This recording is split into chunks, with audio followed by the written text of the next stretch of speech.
भाई सबको नमस्कार, राम राम। कैसे हैं आप सभी?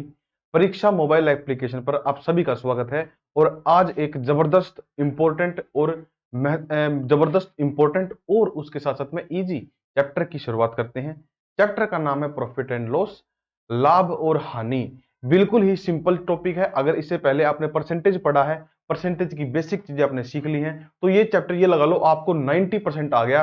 10% सिर्फ परसेंटेज की एप्लीकेशन इसके अंदर क्या है वो सीखनी है आपने।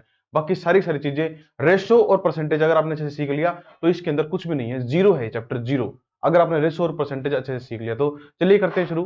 प्रॉफिट एंड लॉस, मैं यहाँ पर लिखता हूँ, मैं हेडिंग लगाता हूँ, आप सभी बच्चे हेडिंग लगाएंगे। चैप्टर का नाम है profit profit and loss. Profit and loss, profit and loss अपना चैप्टर है। सर हिंदी में इसका नाम बताओ। हिंदी में इसका नाम है लाभ तथा तथा हानि। लाभ तथा हानि, यह है लाभ तथा हानि। इसके इस फिल्म, ये एक फिल्म है, लाभ और हानि एक फिल्म है। इस फिल्म के हीरो कौन कौन है जरा चेक कर लेते हैं। इस फिल्म के अंदर हीरो कौन कौन है उसको चेक कर लेते हैं। सबसे पहला हीरो इस फिल्म के अंदर वो है क्रय मूल्य।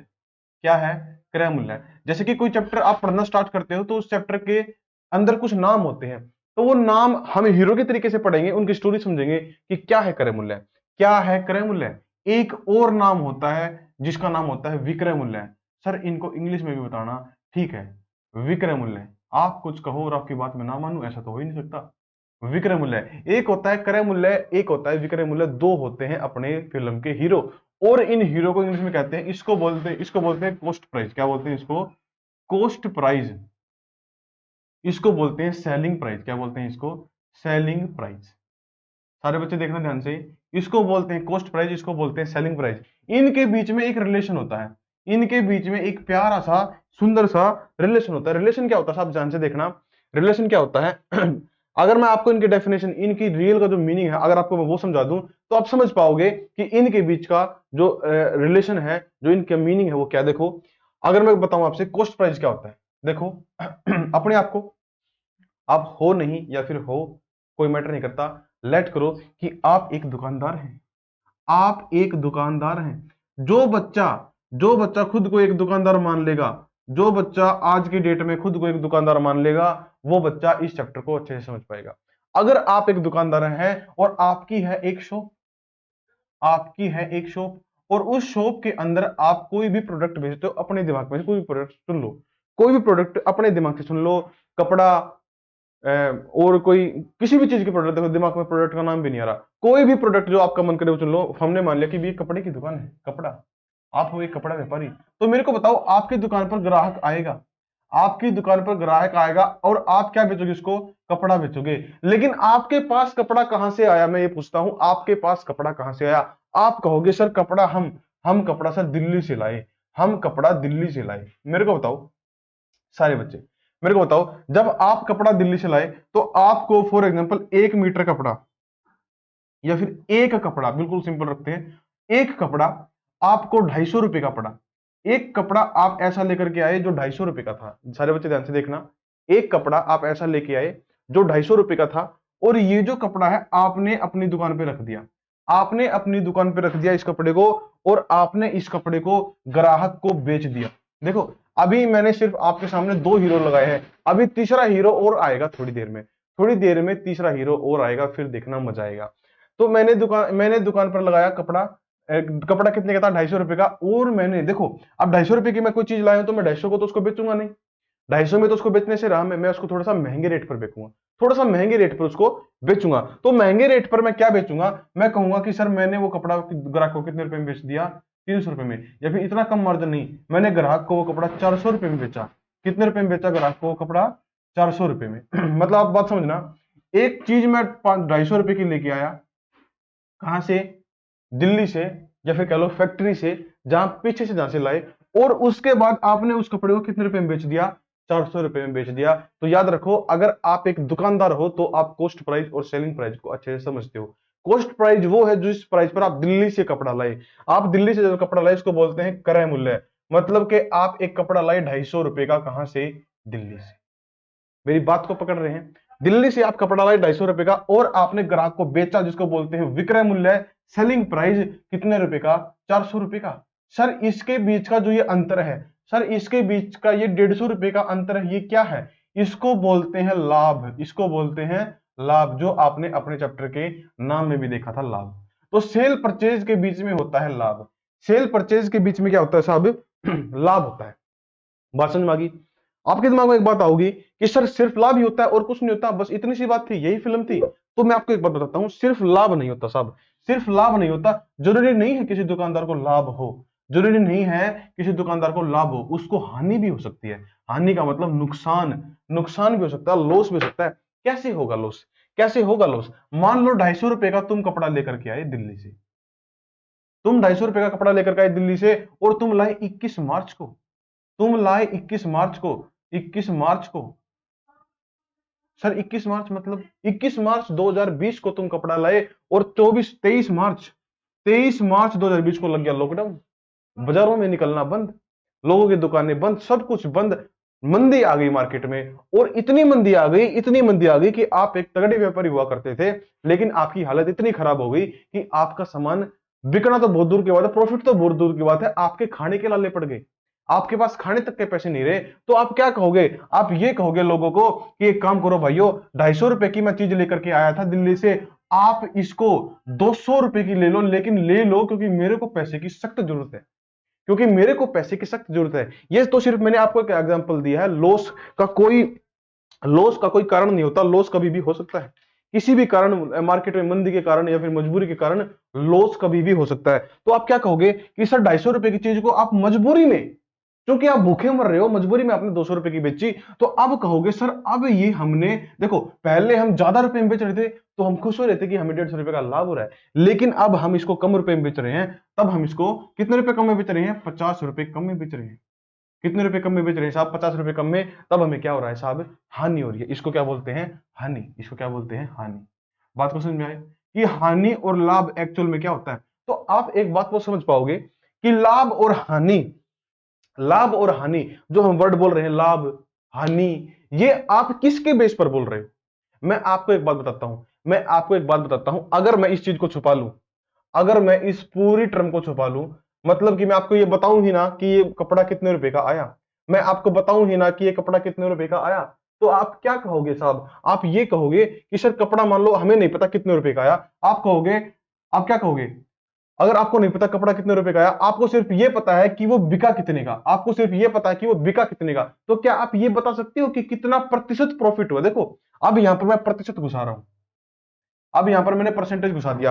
अब देखो, क्योंकि आपको पेपर में क्वेश्चन में अंदर ऐसे मिलेगा कि लाभ प्रतिशत ज्ञात करें, आपको पेपर में मिलेगा, क्वेश्चन में मिलेगा कि लाभ परसेंट ज्ञात करें, या फिर हानि प्रतिशत ज्ञात करें, ऐसी चीजें आपको पेपर में क्वेश्चन में दिख सकती हैं कि लाभ प्रतिशत ज्ञात करें, हानि प्रतिशत ज्ञात करें। तो मैं सिर्फ आपसे ये कह रहा हूं कि अगर आपको क्रय मूल्य का ज्ञान नहीं हो, आपको कोई कह दे कि 40 रुपए में एक चीज बिकी, तो बताओ लाभ प्रतिशत क्या होगा, तो क्या आप बता सकते हो? आप नहीं बता सकते कि लाभ कितना होगा। या फिर आप इसको इसको विक्रय मूल्य को छोड़ दो, आपको कोई ये ना बताए कि चीज बिकी कितने में, तो क्या आप लाभ प्रतिशत बता सकते होगा? तो भी आप लाभ प्रतिशत नहीं बता सकते। तो आपको ये बात को जान के खुशी होगी कि क्रय मूल्य और विक्रय मूल्य, क्रय मूल्य और विक्रय मूल्य दोनों लाभ प्रतिशत या फिर हानि प्रतिशत निकालने के लिए जिम्मेदार हैं। दोनों के दोनों लाभ प्रतिशत या फिर हानि प्रतिशत निकालने के लिए जिम्मेदार होते हैं। अच्छा, यहां पर मैं आपको एक चीज और बताता हूं, आप लिख लेना अपनी कॉपी में, ठीक है? ये जो सारी चीजें मैंने स्टोरी के तरीके से आपको समझाई, इसी चीज को मैं लिख देता हूं ताकि आप अपनी कॉपी में नोट कर पाओ, ताकि आप अपनी कॉपी में अच्छे से नोट कर पाओ। देखो क्या है क्रय मूल्य के साथ में, देखो भाई क्रय मूल्य के साथ में, जिसको हम सीपी बोलते हैं, शॉर्ट में बोलूंगा मैं सीपी, कॉस्ट प्राइस, क्रय मूल्य। क्रय मूल्य के साथ में दो ढाल के ट्रीटमेंट हो सकते हैं, दो ढाल के, दो तरीके के ट्रीटमेंट हो सकते हैं। क्या कि या तो इसमें प्रॉफिट ऐड होगा, या तो इसमें प्रॉफिट ऐड होगा, और प्रॉफिट ऐड होने के बाद ये सेलिंग प्राइस बन जाएगा। प्रॉफिट ऐड होने के बाद ये क्या बन जाएगा? सेलिंग प्राइस, विक्रय मूल्य बन जाएगा। या फिर इसके अंदर से लॉस घट जाएगा, और ये क्या बन जाएगा? सेलिंग प्राइस बन जाएगा। याद रखना, दोनों केस में बनेगा ये सेलिंग प्राइस ही। क्या होगा?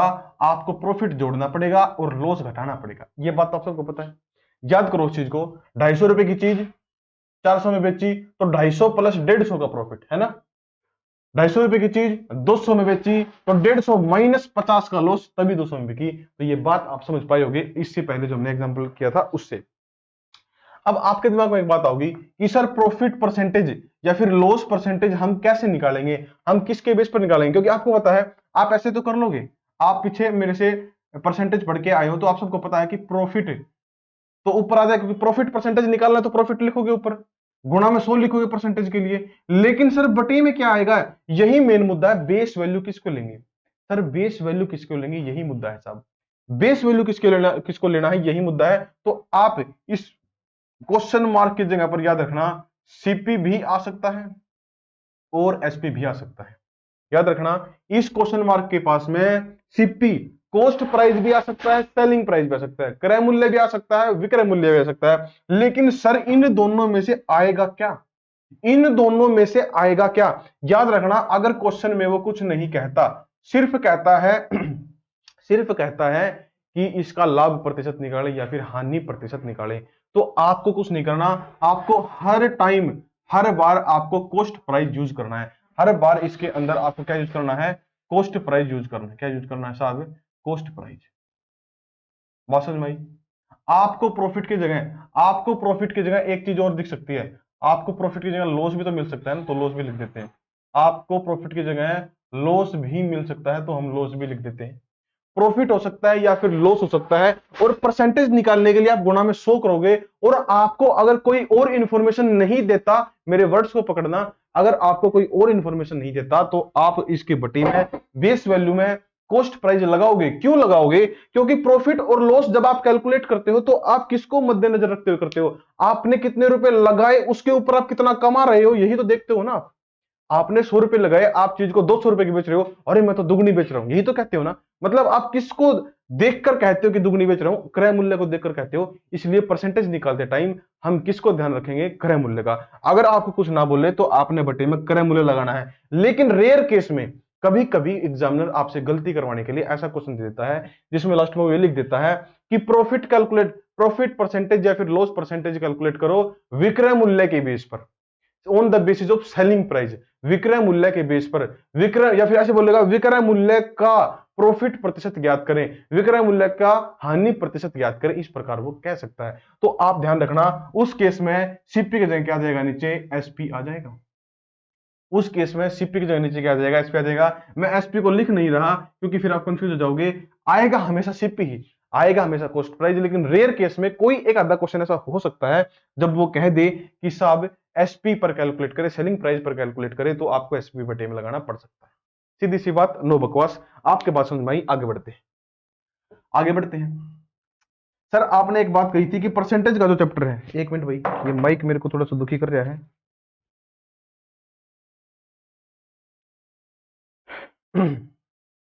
माइक की थोड़ी सी वायर लंबी है अपने की, इसलिए यहां पर लटका हुआ रहता है कई बार। एक मिनट।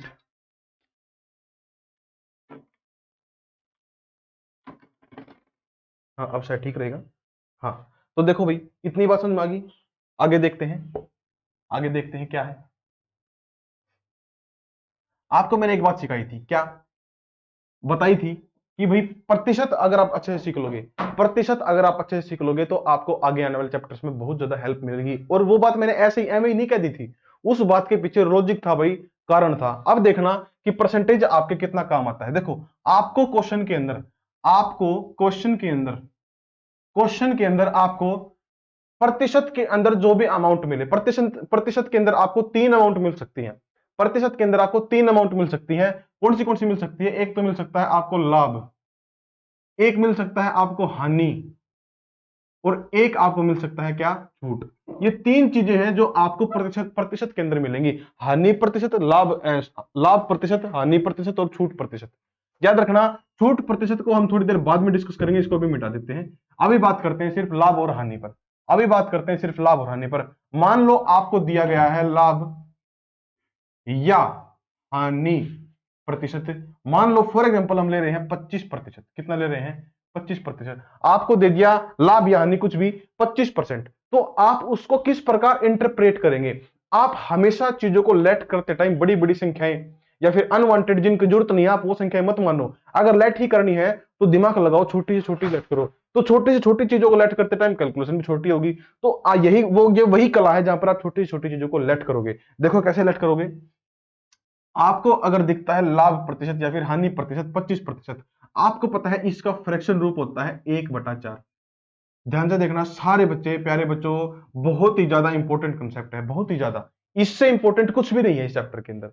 इससे इंपॉर्टेंट इस चैप्टर के अंदर कुछ भी नहीं है, मैं भी नहीं हूं, जितना इंपॉर्टेंट ये कंसेप्ट है। देखो सारे बच्चे, 25% का मतलब होता है 1/4। हमेशा मैंने आपको परसेंट में सिखाया था कि इसको हम बेस वैल्यू मानते हैं। इसको हम क्या मानते हैं? बेस वैल्यू मानते हैं, बेस वैल्यू बताया था ना। इसको हम बेस वैल्यू मानते हैं, और इसको बेस वैल्यू ऐसे ही नहीं मानते, ये बहुत ही खास चीज है, क्योंकि बेस वैल्यू के बाद में कैलकुलेशन होनी स्टार्ट होती है। तो अगर इसको बेस वैल्यू मानते हैं, हम लाभ या हानि प्रतिशत पढ़ रहे हैं, तो लाभ या हानि के केस में, लाभ या हानि के केस में, लाभ या हानि के केस में इसको हमेशा मैक्सिमम केस में जब तक कुछ और ना कहा जाए, इसको हम क्रय मूल्य मानेंगे। क्या मान लेंगे साहब? क्रय मूल्य, कॉस्ट प्राइस। दिख रहा है ना आपको? ये 1 मिनट में देख लेता हूं। हाँ दिख रहा है, क्रय मूल्य, कॉस्ट प्राइस। जब तक आपको कुछ ना कहा जाए, आप इसके नीचे वाली चीज को चुपचाप बिना कोई बकवास किए क्रय मूल्य, कॉस्ट प्राइस मानते रहना। और आपको पता है इस 4 का 25% क्या है? आप सबको पता है इस 4 का 25% क्या है? 1 है। तो मेरे को बताओ भाई, अगर किसी चीज का कॉस्ट प्राइस 4 है, इसके हिसाब से अगर किसी चीज का कॉस्ट प्राइस 4 है, तो उसका प्रॉफिट या फिर लॉस क्या होगा? 1 नहीं होगा? मेरे को बताओ सारे बच्चे, उसका प्रॉफिट या लॉस क्या होगा? 1 नहीं होगा? तो अब मेरे को बताओ, अगर मान लो कॉस्ट प्राइस किसी का 4 है और उसका प्रॉफिट अगर 1 है, तो उसका सेलिंग प्राइस क्या होगा? मतलब कि एसपी क्या होगा? आपका होगी सर 5 होगा। 4 और 1 5। और अगर 1 उसका लॉस है, तो उसका सेलिंग प्राइस क्या होगा? 4 - 1 मतलब कि 3। ये पूरा का पूरा एनवायरमेंट आपका समझ में आना चाहिए। बात समझ में आई? ये पूरा का पूरा सिस्टम, पूरी की पूरी स्टोरी आपके दिमाग में आ जानी चाहिए। ठीक है साहब, अब देखते हैं आगे। आगे देखते हैं। देखो भी सारे बच्चे, इतनी बात समझ में आ गई कि साहब हम इस तरीके से इसको डील करेंगे। अब एक नए हीरो को इंट्रोड्यूस करते हैं, एक नया हीरो जिसको हम इंट्रोड्यूस करते हैं। हीरो क्या है, कौन है हीरो, देख लेते हैं एक बार। देखो साहब, हीरो का नाम है MP. Sir member of parliament नहीं, मार्क्ड प्राइस, मार्क्ड प्राइस। इसको क्या बोलते हैं? इसको क्या बोलते हैं? इसको बोलते हैं अंकित मूल्य, अंकित मूल्य, या फिर सूची, सूची मूल्य भी कई बार इसको बोल देते हैं। सूची मूल्य, अंकित मूल्य, ठीक है। अंकित मूल्य या फिर सूची मूल्य इसको कई बार बोल देते हैं। तो ये क्या है, मार्क प्राइस क्या है, इसकी क्या डेफिनेशन है? हालांकि इसके जो क्वेश्चन हम डिस्कस करेंगे वो लास्ट वाली वीडियो में डिस्कस करेंगे, लेकिन हम पहले डिस्कस कर लेते हैं कि मार्क प्राइस एक्चुअल में होता क्या है। इसको हम रिलेशन से सीखेंगे, कॉस्ट प्राइस और सेलिंग प्राइस के साथ में। देखो भाई, 3 चीजें होती हैं जीवन की सच्चाई। एक तो कॉस्ट प्राइस, उसके बाद सेलिंग प्राइस, उसके बाद मार्केट प्राइस। ठीक है, ये मैंने जर्नली, ये इस जिस सीरीज में लिखे हैं, जिस सीरीज में मैंने लिखे हैं जर्नली, ये इसी सीरीज में बढ़ते हुए कदम क्रम में होते हैं। छोटा ये होता है, फिर बड़ा, ये बड़ा जर्नली। क्योंकि कई बार क्या होता है, लॉस हो जाता है तो फिर सेलिंग प्राइस छोटा हो जाता है। आपको पता है ना, लॉस होगा तो कॉस्ट प्राइस से छोटा सेलिंग प्राइस हो जाएगा। 250 रुपए की चीज को 200 रुपए बेच रहे थे ना, लॉस के टाइम में सेलिंग प्राइस कॉस्ट प्राइस से सस्ता हो जाता है। लेकिन नॉर्मल केस में, प्रॉफिट के केस में ये चीजें बढ़ते हुए क्रम में होती है। तो याद रखना, यहां से लेके यहां तक आने में, यहां से लेके यहां तक आने में, इस चीज को समझना, यहां से लेके यहां तक आने में आपको प्रॉफिट ऐड करना पड़ता है, पहली बात। या फिर यहां से लेके यहां तक आने में आपको लॉस घटाना पड़ता है, दूसरी बात। सर ये बताओ मार्केट प्राइस क्या है, अंकित मूल्य क्या है, इसके बारे में बताओ। आप किसी दुकान पर जाते हो, सारे बच्चे समझना ध्यान से। आपने फॉर एग्जांपल जूते लेने हैं, आप दुकान पर गए, जूते लेने के लिए गए, आप वहां जाकर कहते हो कि जूता दिखाओ एडिडास का, क्योंकि आप हो ब्रांडेड आदमी, आप ब्रांडेड चीजें पहनते हो। एडिडास का जूता दिखाओ। उसने जूता दिखाया, उसने जूता का दिखाया और उसने बता दिया कि ये जूता तो 3000 का है, ये जूता तो 3000 का है। उसने कहा ये जूता तो 3000 का है। आप कहोगे अच्छा, हमें बेवकूफ बना रिया है, ये जूता 3000 का नहीं है, हमें पता है कि ये जूता 2500 का है, हमें पता है ये जूता 2500 का है। दुकानदार बोला अरे तुम तो बहुत तेज हो, अरे तुम तो बहुत तेज हो, तुम्हें तो सारे डेटों का पता है। ठीक है माई बाप, आप 2500 का ले जाओ। और आप खुशी खुशी इसको 2500 का ले गए, आप खुशी खुशी इसको 2500 का ले आए। लेकिन आपको घर आने के बाद पता चला कि ये तो ओरिजिनल जूता नहीं था, ये तो कॉपी थी, ये तो फर्स्ट कॉपी थी एडिडास की, जो आप घर पर ले आए, ये ओरिजिनल जूता नहीं था। इसका मतलब क्या, दुकानदार ने जो रेट आपको बोला दुकान पर जाते ही, उसको बोलते हैं मार्केट प्राइस, अंकित मूल्य। आप दुकान पर जाते हो, डायरेक्टली दुकानदार ये थोड़ी कहता है कि मैं इसको मैं इसको फैक्ट्री से इतने रुपए का लाया था, मेरे को इतने रुपए कमाने हैं, ये जोड़ के मेरे को इतने रुपए दे दो, ऐसे नहीं बोलता। वो आपको एक प्राइस बोलता है, और जो प्राइस वो बोलता है वही होता है अंकित मूल्य, क्योंकि जो वो बोलता है वही वो करता है। ठीक है, तो आपको पता है कि भाई दुकानदार ने बोले 3,000 रुपए, तो ये हो गया मार्केट प्राइस। अब इसको और समझो।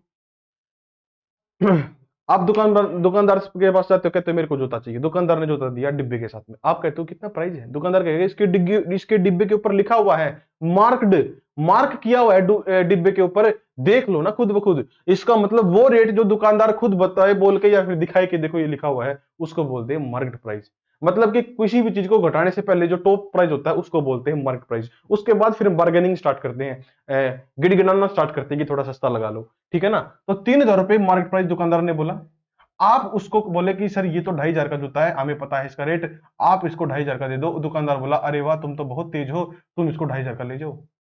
लेकिन दुकानदार तुमसे भी तेज था, वो ओरिजिनल जूता रखता ही नहीं था, वो तो कॉपी रखता था, कॉपी। और कॉपी आती है 500 रुपए की, या थोड़ा सा और महंगा लगा लो, कॉपी आती है 700 रुपए की। अब मेरे को बताओ 700 रुपए की चीज को जब आपको 2,500 की बेच देगा, 700 रुपए की चीज को आपको 2,500 की बेच देगा, तो मेरे को बताओ, थोड़ा सा और ले लो ताकि कैलकुलेशन करने में इजी रहे।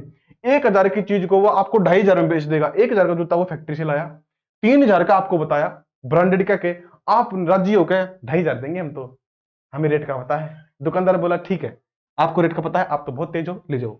लेकिन दुकानदार आपसे तेज निकला, वो 1,000 रुपए में जूता लाया था और आपको 2,500 में चेप दिया। तो आप समझ रहे हो बात को कि 1,500 रुपए प्रॉफिट कमा लिया दुकानदार ने आपकी बेवकूफी के कारण। तो ये जो पूरी की पूरी स्टोरी बनाई गई, ये स्टोरी बनाई गई आपको ये समझाने के लिए कि मार्केट प्राइस, अंकित मूल्य क्या होता है। अंकित मूल्य ये होता है, दुकानदार एक सामान लेकर आता है, अब मेन बात सुनो, दुकानदार एक सामान लेकर आता है फैक्ट्री से बेचने के लिए, और उस फैक्ट्री के ऊपर कुछ उसमें मूल्य बढ़ाकर बताता है, कॉस्ट प्राइस से कुछ मूल्य बढ़ाकर बताता है मार्केट पर, क्योंकि पता है जो कस्टमर है वो नकली मानस है, जरूर तुड़वाओगे, तो तुड़वा के वो यहां तक पहुंचते हैं, सेलिंग प्राइस तक पहुंचते हैं, लेकिन फिर भी दुकानदार कुछ ना कुछ प्रॉफिट तो कमा ही लेता, जैसे आपने इस केस में देखा। तो इसको बोलते हैं मार्केट प्राइस, इसको बोलते हैं सेलिंग प्राइस, और इसको बोलते हैं कॉस्ट प्राइस। अब यहां से जो आपने रुपये तुड़वाए 500 रुपए, खुश होकर जो आपने 500 रुपए तुड़वाए, इसको किसी और भाषा में डिस्काउंट कहते हैं, डिस्काउंट बोलते हैं इसको। क्या बोलते हैं? डिस्काउंट या फिर छूट बोलते हैं। याद रखना, इसको भी प्रतिशत में काउंट किया जाता है, डिस्काउंट को भी परसेंटेज में बताया जाता है। और डिस्काउंट को याद रखना, मैंने क्या बताया था आपको कि लाभ हानि, देखो लाभ या हानि के केस में, लाभ या हानि के केस में आप जो भी फ्रैक्शन सीखते हो, एक्स अपॉन वाई जो फ्रैक्शन देखते हो, जो नीचे वाला फ्रैक्शन होता है वो क्या होता है? वो कॉस्ट प्राइस होता है, सेलिंग कॉस्ट प्राइस क्रय मूल्य होता है, आपको पता है। लेकिन याद रखना छूट के केस में, छूट परसेंटेज के केस में, मान लो छूट है 20% की, मान लो छूट है 20% की, आप उसको लिखोगे 1/5, तो याद रखना जो इसकी बेस वैल्यू होगी वो क्रय मूल्य नहीं होगी, क्योंकि आपको पता जो छूट है वो किस पर मिलती है, छूट किस पर मिलती है? मार्केट प्राइस पर। किस पर मिलती है? मार्केट प्राइस पर, अंकित मूल्य पर छूट मिलती है। तो याद रखना इसका जो बेस होगा वो क्रय मूल्य ना होकर इसका बेस क्या होगा? अंकित मूल्य, मतलब के मार्केट प्राइस। ठीक है साहब, बात समझ में आई या नहीं आई? क्लियर है? ये पूरी स्टोरी जो हमने अब तक सीखी, ये पूरी की पूरी story profit and loss chapter की मेन चीज थी। ये बात अगर आप अच्छे से समझ गए तो आगे आने वाले क्वेश्चंस में आपको कोई दिक्कत ही नहीं होगी, कोई भी दिक्कत नहीं होने वाली। हम करते हैं कुछ क्वेश्चन स्टार्ट करना। देखो भाई, मैं नाम मिटा देता हूं, आप सबको पता है चैप्टर के बारे में। तो कुछ प्रश्न है जो आज की क्लास में डिस्कस करते हैं, देखते हैं। देखो साहब क्या है, मैं क्वेश्चन लगाता हूं भाई, सारे बच्चे देख लो। वही तरीका रहेगा, पहले आपको वीडियो पॉज करके क्वेश्चन को खुद सोल्व करना है, नहीं सोल्व होता है तो फिर आगे हम देखेंगे। एक बार मैं निशान लगा लेता हूं ताकि मैं अपने क्वेश्चन को ओवरकम ना करूं।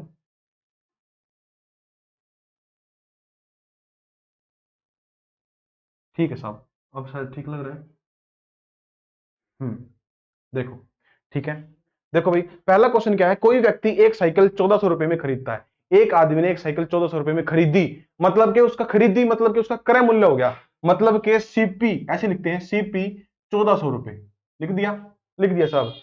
और उसे 15% की हानि पर बेच देता है, 15% की हानि पर, 15% की हानि पर, लॉस पर बेच देता है। 15% का मतलब समझाओ, कुछ मत सोचो, आंख नीच का परसेंटेज का फ्रैक्शन बनाओ। पहली बात परसेंटेज का फ्रैक्शन बनाओ, क्वेश्चन देखना कितना इजी हो जाएगा। 15% का फ्रैक्शन बनाया, मतलब कि 3/20, 3/20 बना लिया। 15% का मतलब 15/100, 5×3 = 15, 20 पे नीचे कट जाएगा 100। ठीक है, ये कह रहा है कि इतने लॉस पर, और मैंने बताया था जब प्रॉफिट और लॉस हो तो इसकी जो नीचे वाली वैल्यू होती है उसको मानते हैं क्रय मूल्य, सीपी।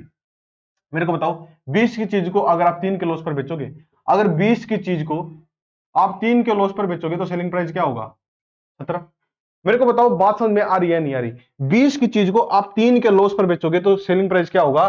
17 होगा, मतलब कि 17 रुपए में वो चीज बिकेगी। 20 की चीज 17 रुपए में बिकेगी। कह रहा है कि उस साइकिल का विक्रय मूल्य क्या था। मेरे को बताओ भाई, आपको क्या दिया है क्वेश्चन में? क्रय मूल्य दिया है। क्रय मूल्य आपको पता है कितना है? 20। 20 की वैल्यू 1400 के बराबर है, 1400 के बराबर है, तो एक की वैल्यू किसके बराबर होगी? 1400 बटे में 20। आपसे पूछा है सेलिंग प्राइस, विक्रय मूल्य, तो 17 की वैल्यू आपसे पूछी है। 17 की वैल्यू क्या होगी साहब? 1400 बटे में 20 गुणा में 17। काटो इसको, कितना आया? 7 और 0, मतलब कि 1190, और यही आपका करेक्ट उत्तर होगा इस क्वेश्चन का, ऑप्शन नंबर बी। ठीक है, option number B is correct. अगला क्वेश्चन पर चलते हैं, देखते हैं अगला प्रश्न क्या रहेगा। व्हाट परसेंटेज, हिंदी में पढ़ते हैं, क्रय मूल्य क्या है साहब? क्रय मूल्य देखो, क्वेश्चन को पढ़ो, खुद से सोल्व करने का प्रयत्न करो, फिर आगे बढ़ते हैं। और मैंने आपको बताया था कि आप क्वेश्चन में इस बात का ध्यान रखना कि प्रतिशत जो लाभ या हानि कैलकुलेशन करवा रहा है वो क्रय मूल्य पर, अगर कुछ ना बोले तो क्रय मूल्य पर कैलकुलेट करना है, कुछ बोल दे तो किस पर करना? विक्रय मूल्य पर। जैसे कि इस क्वेश्चन में देखो क्या है, क्रय मूल्य पर लाभ की कितनी प्रतिशतता? क्रय मूल्य पर लाभ की कितनी प्रतिशतता विक्रय मूल्य पर लाभ के 30% के बराबर होगी। देखो विक्रय मूल्य के लाभ पर, विक्रय मूल्य के लाभ पर, लाभ पर, विक्रय मूल्य के लाभ पर जो प्रतिशतता है लाभ की वो कितनी है? 30% है। कितनी साहब?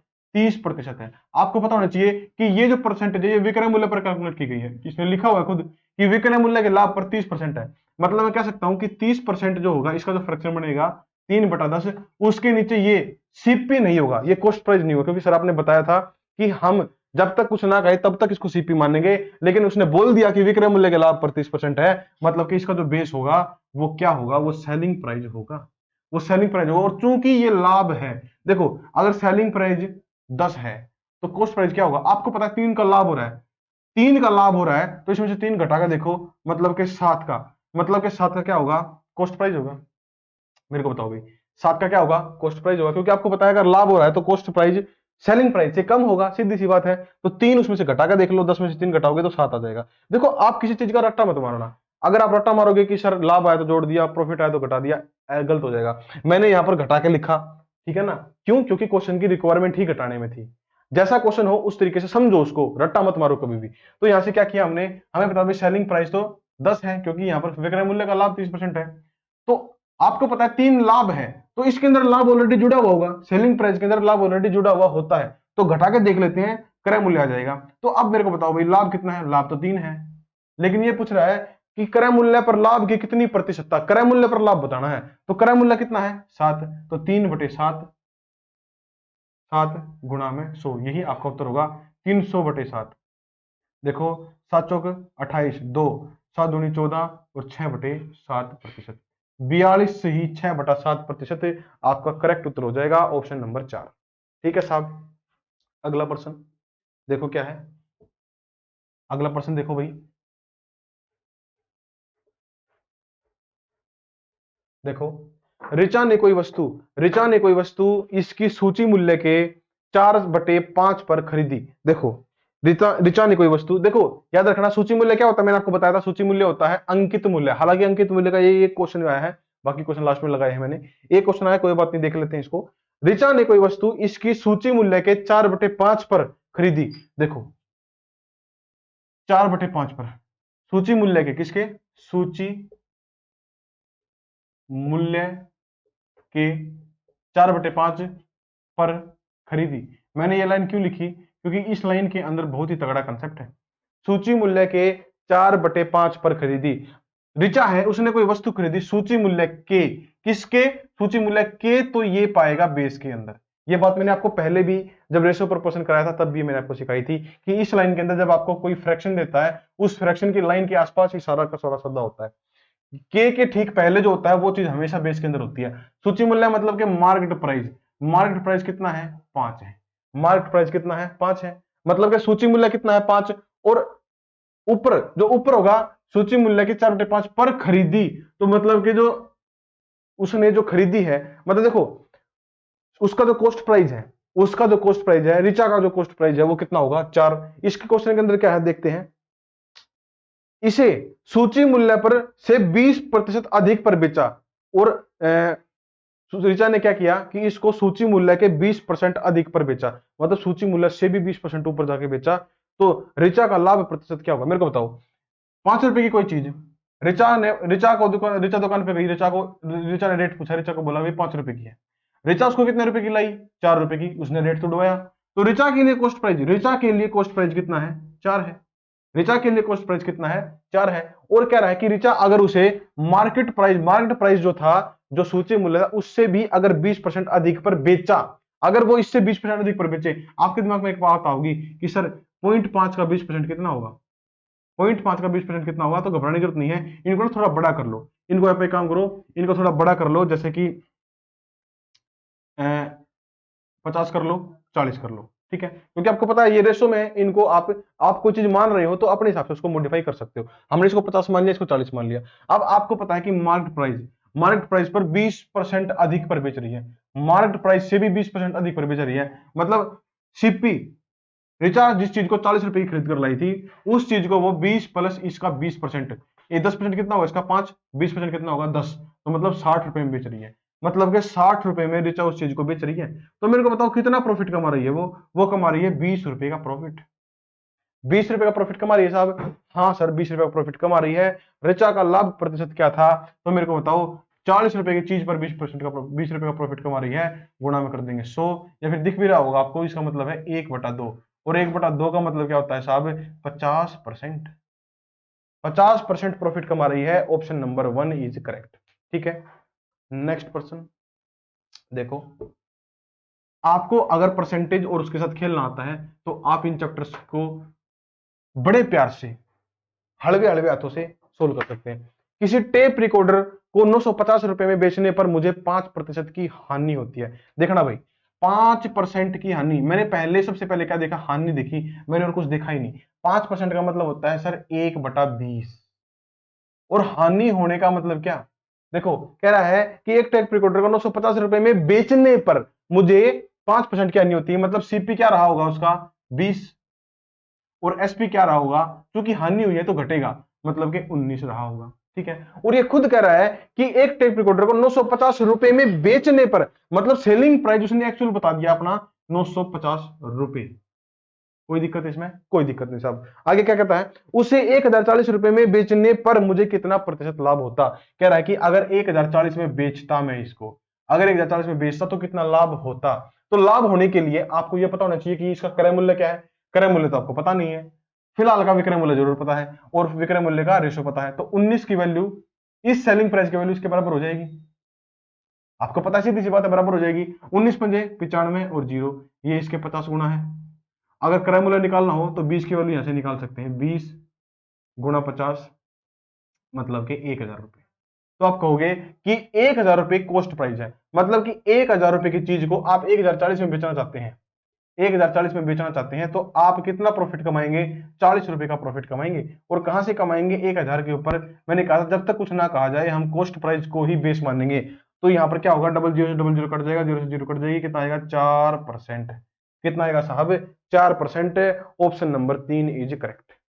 ठीक है, अगला प्रश्न, अगला प्रश्न देखते हैं, देखो भाई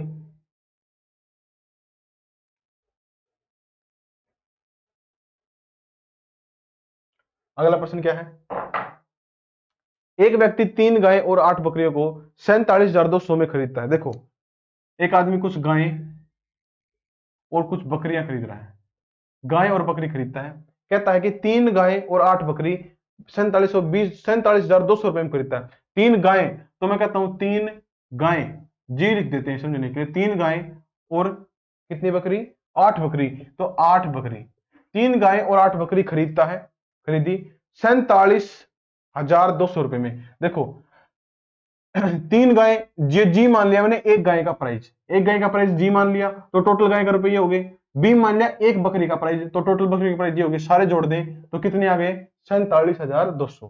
कह रहा है कि 47,200 में खरीदे। ये एक प्रकार की इक्वेशन बन जाएगी, फिर आप इसको सोल्व कर लेना।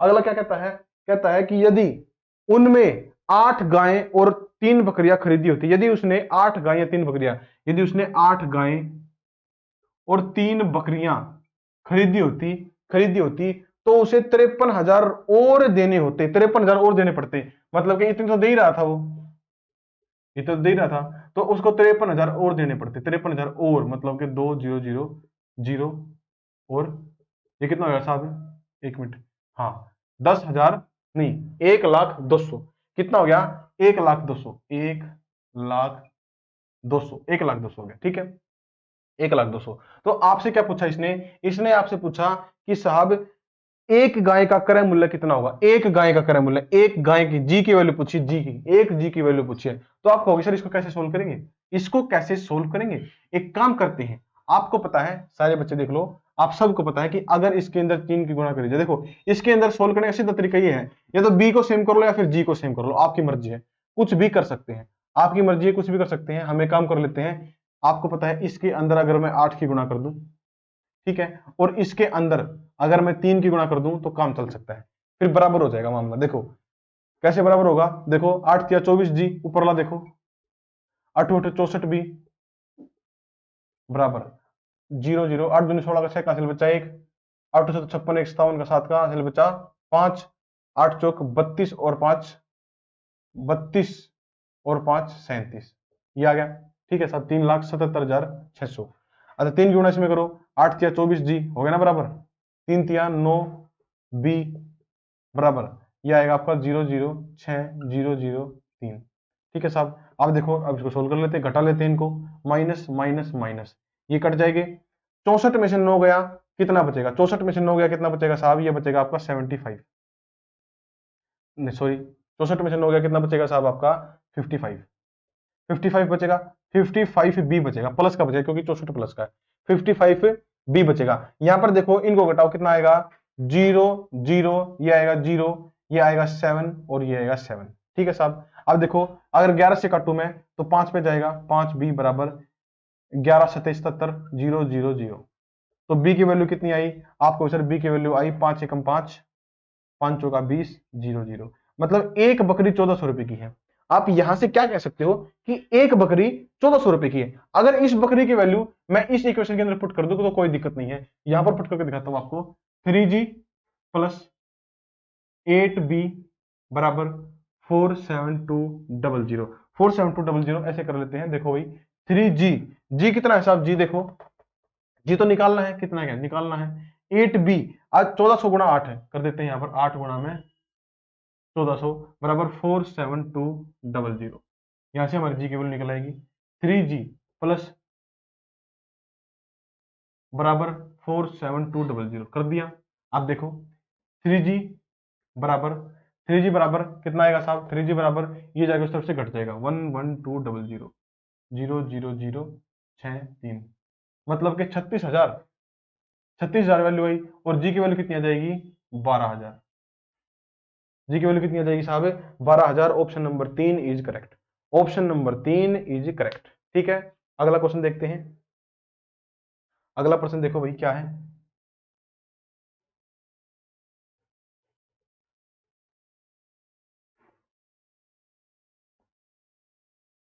देखो एक दुकानदार ने एक टीवी 2,000 रुपए में, एक रेडियो 750 रुपए में खरीदा, वह टीवी 20% के लाभ पर रेडियो 5% की हानि पर बेचता है, कुल हानि या लाभ कितना होगा। देखो भाई एक तो टीवी है, वेरी गुड, एक रेडियो है, वेरी वेरी गुड। तो मेरे को बताओ भाई टीवी कितने में खरीदा उसने, उसने खरीदा 2,000 रुपए में, कितने रुपए में 2,000 रुपए में, और रेडियो उसने कितने में खरीदा 750 रुपए में, 750 रुपए में उसने रेडियो खरीदा। ये है उसके कॉस्ट प्राइस, ये है selling price, sorry CP, cost price है, क्रय मूल्य है। कह रहा है कि 20% के लाभ पर तो उसने रेडियो और 5% की हानि पर, नहीं सॉरी, टीवी को 20% के लाभ पर बेचा और रेडियो को 5% की हानि पर बेचा। देखो टीवी को तो 20% के लाभ पर, तो सीधी सी बात है सेलिंग प्राइस क्या रहा होगा, सेलिंग प्राइस क्या रहा, या फिर सीधा ये देख लो कि लाभ या हानि क्या रहे होंगे, लाभ, लाभ क्या रहा होगा इसका बताओ, 20% के लाभ पर बेच रहा है टीवी को, तो 10% का मतलब 200 रुपए, 20% का मतलब 400 रुपए, मतलब कि 400 रुपए का उसको प्रॉफिट होगा। ठीक है। अच्छा, अगर हानि की बात करा, हानि की, अगर हानि की बात करें इसके अंदर ही, तो इसने हानि हुई 5% की। 10% का मतलब कितना होता है 75, और 75 का आधा क्या होगा, 75 का आधा क्या होगा साहब, 75 का आधा होगा उसका, क्योंकि इसने कहा 5% की हानि पर रेडियो बेचा है, 5% की हानि पर रेडियो बेचा है, तो 10% है 75, 75 का आधा कितना हो जाएगा, आधा कर लो इसका, कितना हो जाएगा साहब, ये हो जाएगा आपका 3 7.5 37.5, कितना हो जाएगा 37.5, ये हो गया इसका 5%, मतलब कि ये होगी इसकी हानि, ये हो गई इसकी हानि होगी साहब। बात समझ में आई, क्या होगी इसकी हानि होगी। कह रहा है कि कुल हानि और लाभ कितना होगा, मेरे को बताओ भाई कुल हानि और लाभ कितना होगा। आप कहोगे सर 400 रुपए तो उसने कमाए, 400 रुपए तो उसने कमाए और 37.5 रुपए का उसका नुकसान हो गया, तो कुल मिलाकर उसका लाभ कितना हुआ, 400 माइनस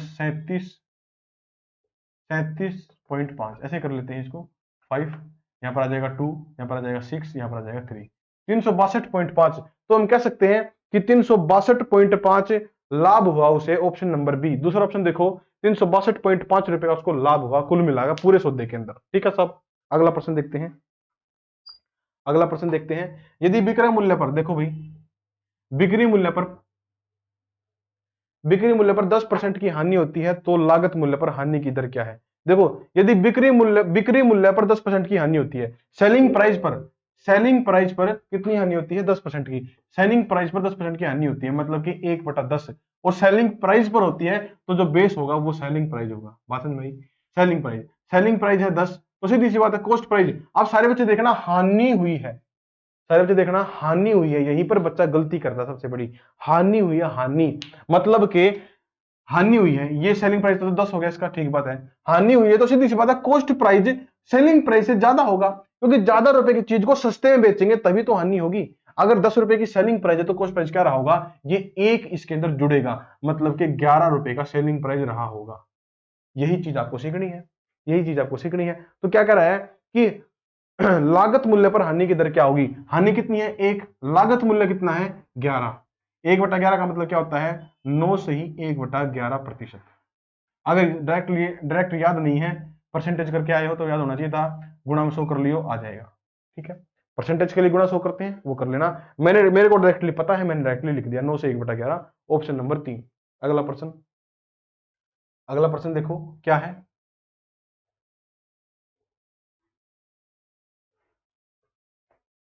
अगला प्रश्न 36 पुस्तकों का क्रय मूल्य 30 पुस्तकों के विक्रय मूल्य के बराबर है। ये क्वेश्चन थोड़ा सा अलग है, देख लेते क्या है। 36, देखो इस क्वेश्चन को करने का डायरेक्ट तरीका बताता हूं क्या तरीका है। 36 पुस्तकों का क्रय मूल्य, 36 पुस्तकों का मैंने गुणा बताया था मैंने परसेंटेज में, 36 पुस्तकों का क्रय मूल्य, 36 पुस्तकों का क्रय मूल्य 32 पुस्तकों, सॉरी 30 पुस्तकों के विक्रय मूल्य के बराबर है, बराबर है 30 पुस्तकों के विक्रय मूल्य के। तो यहां से आप सीपी और एसपी की रेशियो निकाल सकते हैं बड़े प्यार से, सीपी एसपी इसके नीचे आ जाएगा, इधर रहेगा 30 और ये 36 इसके बटे में आ जाएगा, ये आ जाएगा 36। बात समझ में आई। तो सीपी और एसपी का रेशियो कितना आ गया, आप इसको काटोगे 6 से 6 पंजे 30, 6 6 36 है, मतलब 6 रुपए। देखो सीपी कितना है 5, एसपी कितना है 6, 6 रुपए की चीज कितने रुपए में बिक रही है, सॉरी 5 रुपए की चीज कितने रुपए में बिक रही है 6 रुपए में, तो आपको सर 1 रुपए का प्रॉफिट है। क्या बताना है इसमें, लाभ कितना है 1 रुपए का प्रॉफिट है, और कहां से प्रॉफिट है 1 रुपए का, 5 से, सीपी से, 1/5 मतलब के 20%, मतलब के 20%, ऑप्शन नंबर 1 इज करेक्ट। अगला प्रश्न देखते हैं, अगला प्रश्न देखते हैं, देखो क्या है।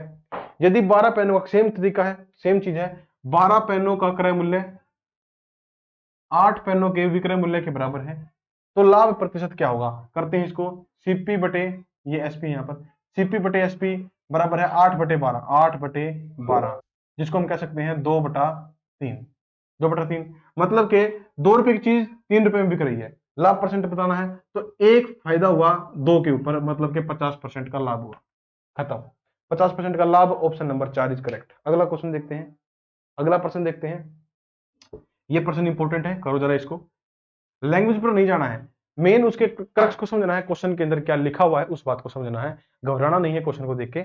यदि 10 वस्तुओं का लागत मूल्य 16 वस्तुओं के विक्रय मूल्य के बराबर है, देखो भाई 10 वस्तुओं का लागत मूल्य, 10 वस्तुओं का लागत मूल्य 16 वस्तुओं के विक्रय मूल्य के बराबर है, 16 वस्तुओं के विक्रय मूल्य के बराबर है।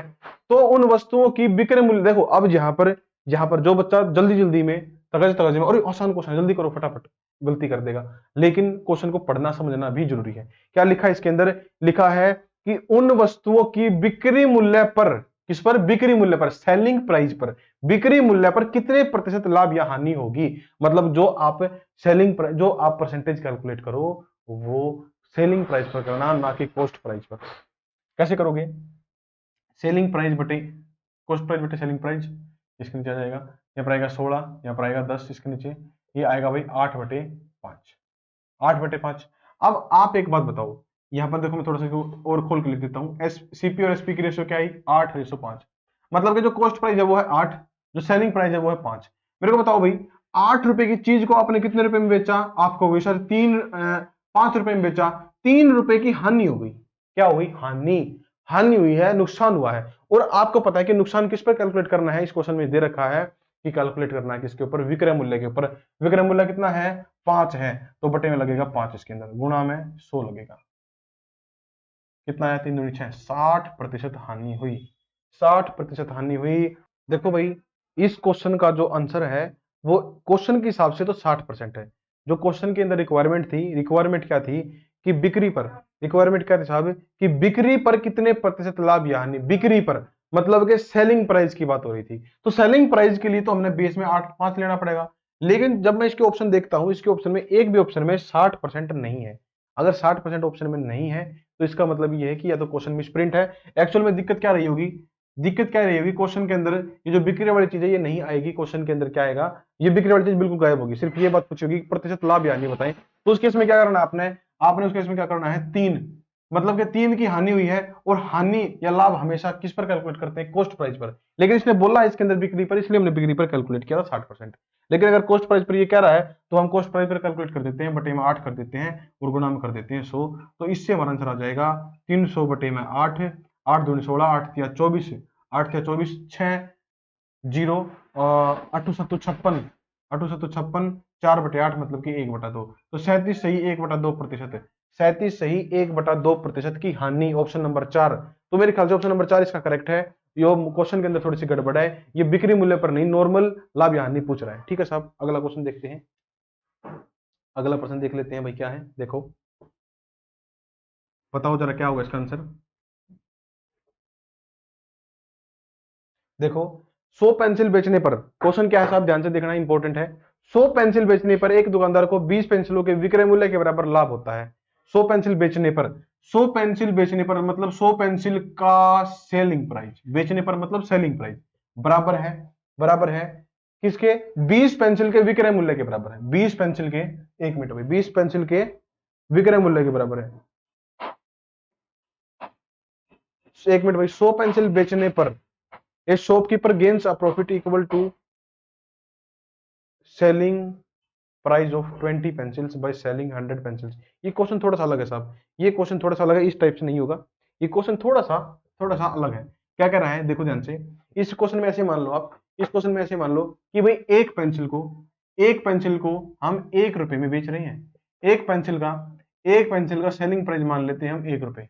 आसानी से हो जाएगा देखो इस तरीके से, एक पेंसिल का सेलिंग प्राइस हम 1 रुपए मान लेते हैं, और 100 पेंसिल बेचने पर, 100 पेंसिल बेचने पर मतलब क्या है कि 100 पेंसिल जब आप बेचते हो, जब आप 100 पेंसिल बेचते हो तो सीधी सी बात है आप 100 रुपए, ये आपका सेलिंग प्राइस हो गया, ये आपका टोटल सेलिंग प्राइस हो गया, टोटल सेलिंग प्राइस। क्योंकि आपने 100 पेंसिल बेची तो 100 रुपए आपका टोटल सेलिंग प्राइस होगा, सीधी सी बात है। को बेचने पर एक दुकानदार को 20 पेंसिल के विक्रय मूल्य के बराबर लाभ होता है। तो प्रॉफिट कितना है? 20 पेंसिल के विक्रय मूल्य के बराबर। एक पेंसिल का विक्रय मूल्य कितना है? 1, तो 20 पेंसिल का विक्रय मूल्य कितना होगा? 20 रुपए। बात समझ में आई? तो ये तो सेलिंग प्राइस आ गया, ये प्रॉफिट आ गया। ऐसे कर सकते हैं इस क्वेश्चन को। क्या पूछा इसने? उसका लाभ प्रतिशत ज्ञात करें। लाभ परसेंटेज पूछा है तो आपको क्रय मूल्य भी पता होना चाहिए। मेरे को बताओ भाई, अगर कोई चीज 100 रुपए की बिक रही है और आपको पता है कि 20 रुपए का प्रॉफिट है, तो सीपी कॉस्ट प्राइस कितना रहा होगा उसका? 80 नहीं रहा होगा? बताओ मेरे को, 80 रहा होगा ना। अब 80 से कोई चीज बिक रही है 20 के प्रॉफिट पर, तो 80 के हिसाब से कितना प्रॉफिट हो जाएगा उसका परसेंटेज में? बताओ मेरे को। 1/4 मतलब के 25%। 25%। Option number 1, option number 1 is correct. ये ऐसे क्वेश्चन होना था, ठीक है साहब। अगला देखते हैं, अगला प्रश्न देखो भाई क्या है। अगला प्रश्न क्या है देखो, किसी वस्तु के क्रय मूल्य का 60% उसके विक्रय मूल्य के 50% के बराबर है। ये तो सिंपल सा क्वेश्चन है। किसी वस्तु का क्रय मूल्य का 60%, देख लो, किसी वस्तु के क्रय मूल्य का 60% मतलब 60/100 बराबर है उस उसके विक्रय मूल्य के 50% के, उसके विक्रय मूल्य के 50% के। क्वेश्चन खत्म। 100 से 100 कैंसिल, 0 से 0 कैंसिल। सीपी बटे एसपी बराबर है 5/6। इतना आ गया। क्या पूछा आपसे इसने? इसने पूछा है आपसे साहब कि क्रय मूल्य पर लाभ या हानि प्रतिशत क्या है। क्रय मूल्य पर लाभ या हानि प्रतिशत, क्रय मूल्य पर मतलब के सीपी नीचे होगा, लाभ कितना हो गया है 1 का, गुणा में 100 लिखो या मत लिखो। 1/5 का मतलब क्या होता है 20%, आपको पता होना चाहिए। 1/5 का मतलब क्या होता है 20%, आपको पता होना चाहिए। ऑप्शन नंबर बी, ठीक है साहब। आगे देखते हैं, अगला प्रश्न देखो, प्रश्न नंबर 13 क्या कहता है।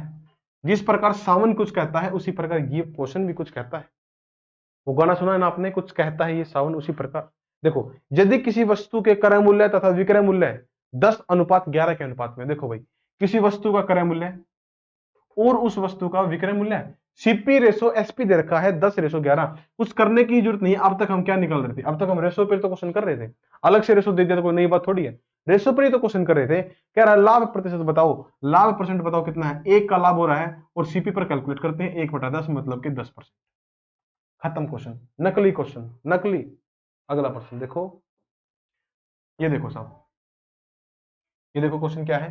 किसी वस्तु को अंकित मूल्य के, किसी वस्तु को अंकित मूल्य के 3/4 पर बेचने से, किसी वस्तु को अंकित मूल्य के 3/4 पर बेचने से 25% का लाभ होता है। आप हो दुकानदार, आप हो दुकानदार, देखना सारे बच्चे ध्यान से, आप हो दुकानदार और ये कह रहा है किसी वस्तु को अंकित मूल्य के 3/4 पर बेचने से, अंकित मूल्य के, अंकित में लिखना पड़ेगा भाई, अंकित मूल्य के 3/4 पर बेचने से, बेचने से क्या मतलब इसका, अंकित मूल्य के 3/4 मतलब जो नीचे आया है ये अंकित मूल्य है। मैंने आपको पहले भी ये चीजें कई बार समझाई है, बहुत ज्यादा इफेक्टिव होती है सारी चीजें।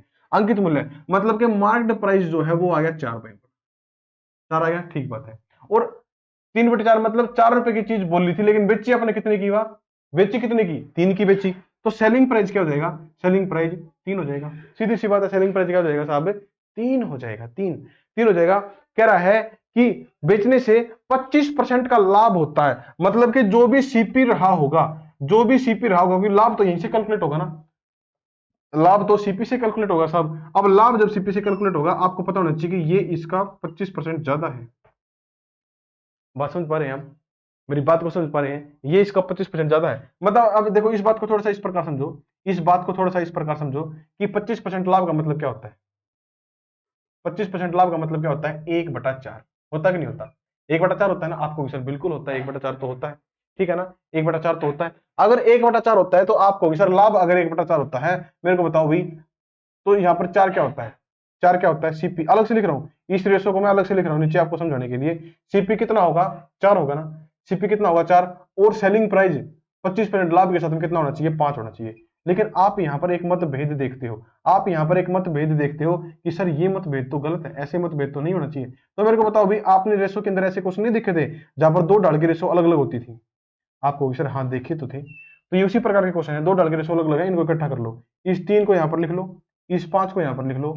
ये आया 4 तिये 12, 5 तिये 15 और 5 चौका 20, कर लिया। अब देखो क्या करना है आपने, इस क्वेश्चन में क्या करना है, इसने कहा है कि अंकित मूल्य और क्रय मूल्य का अनुपात, अंकित मूल्य और क्रय मूल्य का अनुपात, ये पूछा है आपसे। अंकित मूल्य कितना है आपको पता है 20 है, क्रय मूल्य कितना है आपको पता है 12 है। ये इसका आंसर होगा।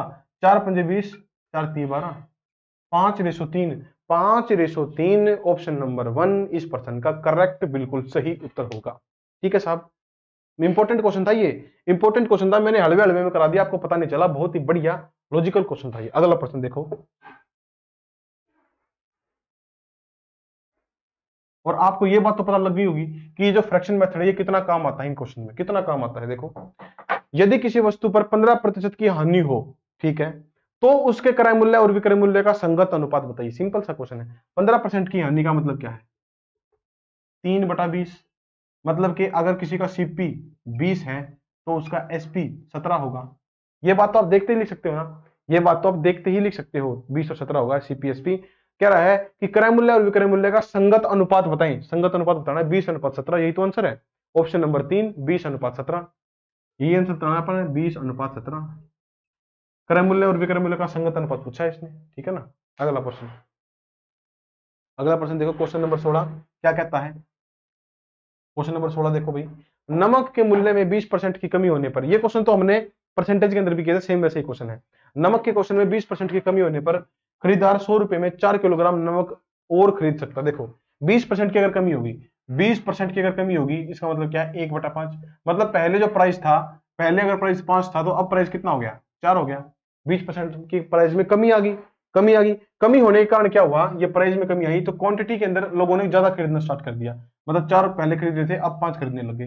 ठीक है, कह रहा है कि 100 रुपए में 4 किलोग्राम नमक और खरीद लेता है।